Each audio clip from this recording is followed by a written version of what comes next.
for ini kali lah. What we have to say against that is it's ABK time, because ABK, what everyone's been really asking us about, really stands for ada blackout then. This debate is more importantly not about what we already have, but what can we really gain for the two states in Borneo right now that currently is currently placed in Malaysia. What we really need to look for is not to say whether we have enough, but more importantly, move forward and say, how do we improve things? Because they've conceded and they've accepted that current situations in the current status quo isn't enough. It's poor. It's embarrassing, in fact, to the point that we need to do something about it. But what they've proposed is to stick to that same problem and same situation that has actually preceded over the current problem we have over 55 years. They've questioned us a few things, which is the only thing Noel has brought up in today's speech. That how do we solve the current problems? Because they don't really know how. They say stick to the status quo, stick and be continuously dependent upon the government or the federal government, and don't bother about yourself. Don't think that Borneo can actually stand on its own and move forward there. Let's look at a few things in this debate. First of all, it's pretty much two simple things. Where and how, more importantly, do both sides in today's debate really solve this problem? They've told you, more importantly, that we need to have some form of stability, that federalism is important, that both states in Borneo right now, Sabah and Sarawak, currently need to remain dependent upon the federal government because they've done enough. If that was really the case, then the large chunk of Noel's speech seems to be contradicting that. Because if they've really done enough, and there's a huge change away from federalism to really believe that the federal government has done enough, doesn't seem to point that away if he's speaking about the opposition gaining momentum in these two states. Really, have they done enough? It seems that they're trying to prove that, say, yes, they can, but no, they haven't, so they're moving away. They're inconsistent to the point that one person says that the current status quo will help, but the current status quo is a problem because that will change on its own. Really? Will change really happen in this situation? We question side opposition mainly based on one thing. If both Sabah and Sarawak continuously need to remain dependent upon on the federal government, will there actually be more? We've pointed out to you that so far, over 55 years, there hasn't been enough. But more importantly, this is where the inconsistency really actually proves. The moment they continue to tell both of these states that they have to be dependent upon the federal government, that they have to continue to actually contribute to the rest of the country and not towards themselves, they totally continue to make sure these two states be continuously dependent upon the federal government. And that means that they have an issue and they have an interest to make sure that these two states don't continue to move on, don't continue to develop, because that dependency seems to be very important. And the past general election seems to show that, because of the issue of gerrymandering, that they have not so far actually at all engaged from Bandran's speech. Right? More importantly, let's look at one main issue in today's debate. Right? How do we really solve this problem? Because there are a few problems so far that we need to tackle with.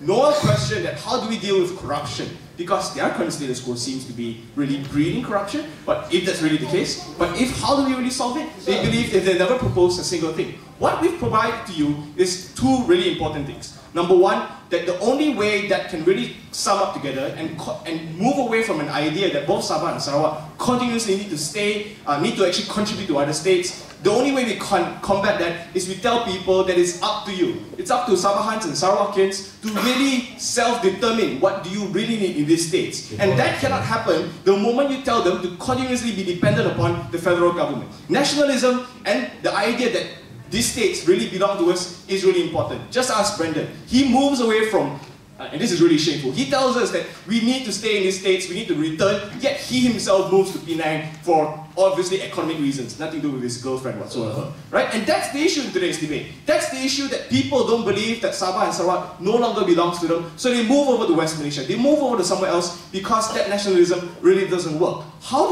does your current status quo actually breed that? Sir, before that, answer me this. Do you have or don't you have a state government in Sabah and Sarawak?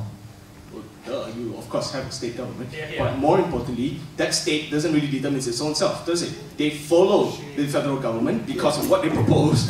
Shame to that. Very nice, right? But more importantly, what will it really do? Because the current problem, more importantly, is that we have states and we have incumbents being complacent. in two different scenarios, right? The moment that incumbents or actual politicians in West Malaysia and Peninsular Malaysia continuously believe that all we need is a bit of gerrymandering, and that the whole idea that Sabah Sarawak can really maintain any single party to become the government, then they become complacent. This isn't really a problem just about Borneo. It's a problem about how do we make every single incumbent and every single individual politician make sure that their interest belongs to them. And currently Peninsular Malaysia seems to say that they don't need to focus on that. National agenda is important, and all we need to do is win a few different states, particularly across the sea. Right? But what happens over on this side?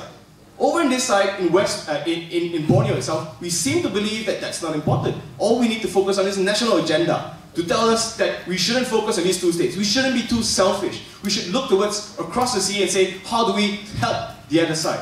This form of a lack of nationalism and the lack of idea that that people in Borneo really seem to lack, that we believe that we should have the idea and to really protect our rights, to really seem to fight for what's important for us, seems to be missing, and that currently is bred by the current measures that are currently provided. What do we need to look at? What sort of environment can we really set out to make sure, to really ensure that development can really happen?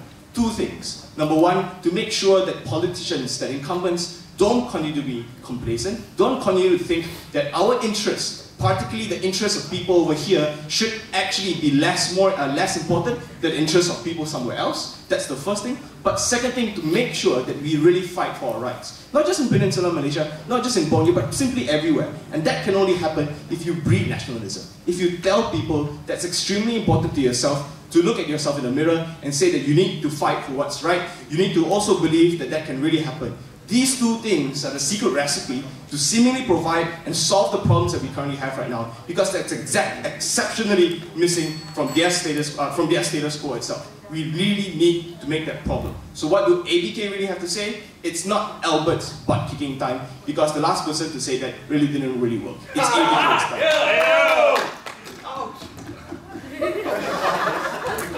Okay, it's over there. You're